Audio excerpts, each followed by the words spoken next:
Fear and Hunger Termina, a video game that was recommended by my good friend of mine as it quickly became one of my best games of all time.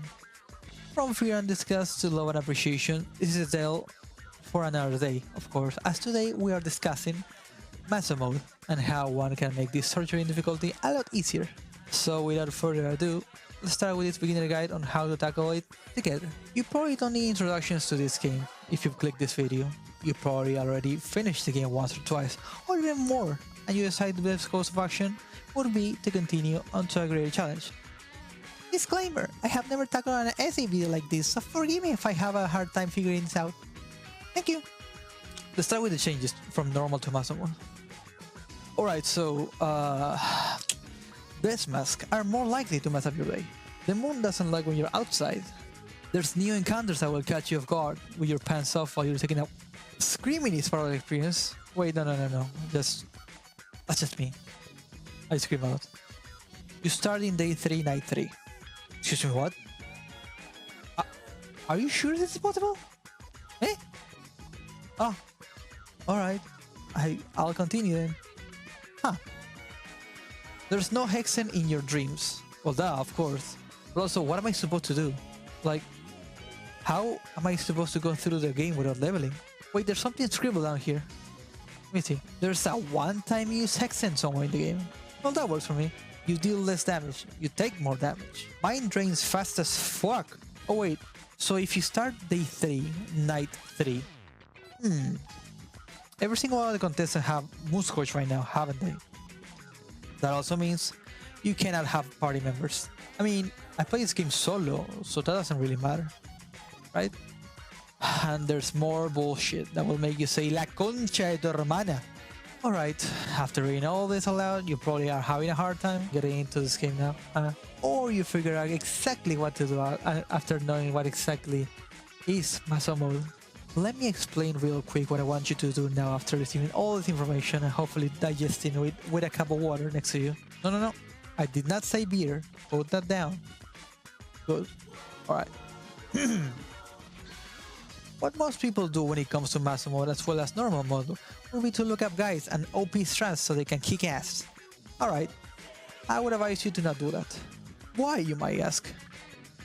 Okay, there's something I have to explain about how I think of video games. Would you like to come down here? Thank you. And she doesn't come in. She does! No, wait! Oh my god!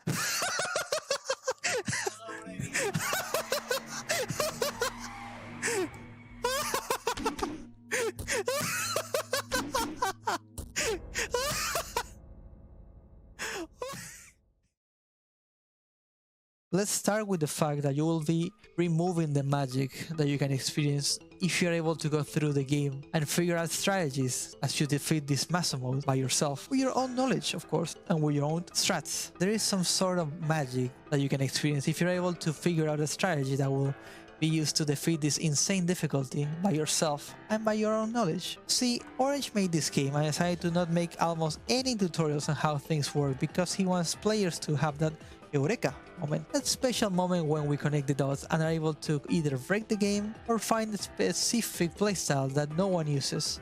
Just being able to show the world that you're capable of surpassing a great challenge without anyone's help or your own knowledge. Now let me bring an example to this. Say, you bought a game that you were hyped to try out, however, it is not going well, so you're stuck with a platforming challenge that you just can't get through because of how insanely hard it is. However, a friend of yours, or even a video, tells you that you can skip all this challenge completely by, say, I don't know, jumping into the abyss and then getting teleported to the end of the level. Now, hang on.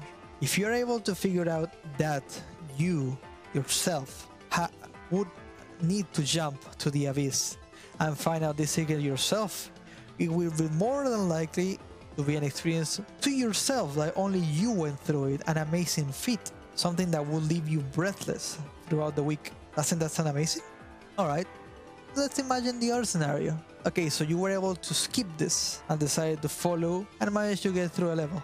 Laughed your ass off, or maybe you got annoyed by how easy it was, however the feeling of overcoming it by yourself is non-existent there. It didn't burn as much as it would if you were the one who discovered it. You wouldn't have gotten that sense of pride, that sense of saying, I did it and I want to share this strat with the world. I feel great for finding this myself. It's not like that. You just follow instructions and a tutorial on how to get over an obstacle that was made for you as a player, as a developer worked hard on this obstacle. I have to take a moment to talk about this for a second. Recently, this game has gotten a lot of viewers on Twitch, YouTube, as well as video guides. I'm very happy that the game I love so much is getting the recognition that it needs. I think it takes strength from ourselves to say no and decide that we want to learn how to tackle our own obstacles in life. Yes, I do want to know everything once I am done with the game and can't think of anything else to do. Yes, I want to know how to get a specific item after I search it for too long. I appreciate every single guide that is on YouTube on any kind of wiki or Steam guide. However, I don't want people to get that first impression ruined, removed from their site because of how impactful it is to break our own wall by ourselves. Walls are made to be broken. You need to get over your own obstacles. I trust that every single person in the world is able to get through this game and through any obstacle they have in life. You just need to have determination. Just destroying what it feels impossible and being able to toy with it is just such a powerful feeling. Just toying with whatever causes you so much stress is just a beautiful feeling. Getting through Maso Mode my first time was a very hard task and a quite challenging one. However, I think one must figure out a strat by themselves on how to plan out for it, as it isn't impossible in any way, shape or form. That being said, I could just end the video and say go play, but you did come here for a guide in the end, so I would like to help you out on that. So the next part of this video will contain spoilers about Maso Mode, but only scratching the surface. Tip number 1. You cannot backtrack. Backtracking in Maso Mode can only be done in some specific places, as it is very hard to deal with enemies that are left on the way. Remember, Moon is watching, and so are the death masks. Tip number 2. Mind drain mentality. Yes, you know that your mind is draining quite fast. However, don't worry. Make sure to loot every barrel or box or anything that you find during your playthrough. This is very important and should allow you to get enough mind so that you're able to play the game as normal without any kind of fear of reaching mind zero. If you don't already know, reaching that point of stress will give you the effect panophobia. It makes you fear everything. Of course, not being the end of the world to some builds. Plan your build out. Make sure to know what you want to do for Maso Mode. Remember, you gotta find that one use hexen, so plan out accordingly where you're going to get your soulstones, where you're gonna get your soulstone, and how many you're going to need to break the game once you get to that point. Just make sure to run away once you use the hexen. You don't want to stay there. Deal with the moon scorch ones. To be able to know what your partners are able to do and how to beat them, make sure to spend time in your normal playthroughs and deal with them. That way you're able to figure out a pattern for each one of them so you can beat them with ease, as they're quite tricky, considering that you cannot save freely in Maso Mode. You should probably abuse this. Tip number 5. Do not fight anything. Don't fight anything. Anything that will kill you will kill you. Make sure to just get your build and when you reach the hexen, and then decide what you want to do and what you can and cannot take on. Make sure to also visit the shop to get some cool items such as a small thing amulet. That's always a good one to get. Tip number 6. QWQWQWR1. Alright, so even though you are in a conversation, right? Even though you are looting an item, okay? Even though, laser. Yeah, the timer doesn't stop. So make sure to hold that Q or W button. Preferably R1 if you're using a controller like me. And skip every single dialogue because the moon likes you and is checking you out right now.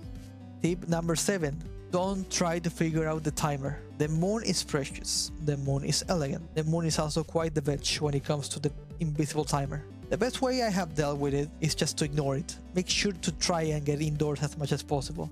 And when your screen flashes, just panic and run indoors. Yes, resetting the timer can be done by killing enemies and shooting them to death in the overworld. However, this is as glitch as combining Marco's perfect guard with Osa's meditation. For some reason, they don't really work at all, and they kinda leave you with no spells if you combine them.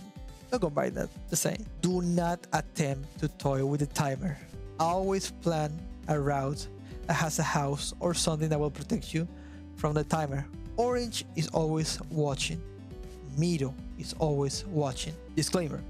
This is patch 1.9.1. Perfect Gara meditation will be solved in future patches. Hopefully.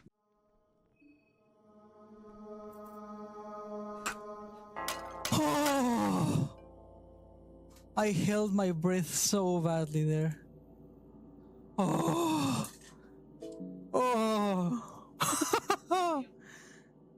Take me, pig. Take me. And that's it. I have to say that knowing all this will help you out in your Maso playthrough. However, don't be demoralized if you aren't able to get out early game. As you can see from the gameplay on screen, I have failed a lot during my beginning part. However, make sure just to try and get to the hexing place, and you'll be able to get your build started. Also, if you do get a book of alignment, make sure to use it. Don't waste it trying to be reckless. Eat it like a candy. Thank you so much for listening to my thoughts, and I hope I was able to push you in Maso Mode. See you in the next video, and make sure to watch this challenge I did of Levi with Guns Only and having heroin withdrawal. It has a lot of memes, and it's one of my first tries at a .exe video like this. Thank you for your time, and peace.